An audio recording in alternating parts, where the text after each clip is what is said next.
Hi every one. என்னடா நம்மால் அமைதியாக உக்காந்துட்டு இருக்காரேன்னு பார்க்குறீங்களா? என்ன சர்ப்ரைஸ் தான். மறுபடியும் சர்ப்ரைஸ். இவருடைய லைஃப்பில் ஃபுல்லாக சர்ப்ரைஸாகவே இருக்கும் போல இருக்குது. ஸோ பாப்புவோட அண்ணா, அதாவது நம்ம ஆளோட மாமா வந்து இவனுக்கு gift வாங்கிட்டு வந்திருந்தாங்க. ஆக்சுவலாக தமிழோட மாமா வந்து எங்கே வெளியில் போனாலும் அவனுக்கு gift வாங்கி கொடுத்துருவாரு. அது ட்ரெஸ்ஸஸ் ஆகட்டும், slippers, shoe, whatever it is. So அவர் வெளியில் போனால் கண்டிப்பாக நம்ம ஆளுக்கு வந்து ஏதோ ஒன்று வாங்கிட்டு வருவார் அப்படின்றது மட்டும் கன்ஃபார்ம். ஏன்னா நான் வெளியில் போனால் வாங்கிட்டு வரணும் இல்லையோ, இவங்க மாமா வெளியில் போனால் இவனுக்கு கண்டிப்பாக ஏதாவது ஒரு விஷயத்தை வந்து எப்போவுமே வாங்கிட்டு வந்துடுவார். ஸோ எனக்கு அது ரொம்பவே பிடிச்ச ஒரு விஷயம் அப்படின்னு தான் சொல்லலாம்.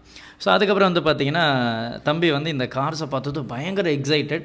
எப்போவுமே நாங்கள் எல்லோரும் இவனுக்கு எதனா வாங்கி கொடுத்துட்டு இவங்ககிட்டேருந்து ஏமாற்றி ஒரு முத்தம் வாங்கிப்போம். அது எப்போவுமே பழகுனதுன்னு வச்சுக்கோங்களேன். ஸோ அதே மாதிரி இவன் மாமாவுக்கும் முத்தம் கொடுத்துட்டு ரொம்ப ஜாலியாக அந்த கார் ஒவ்வொன்றா எடுத்து ஓட்டி ஓட்டி பார்த்தாரு.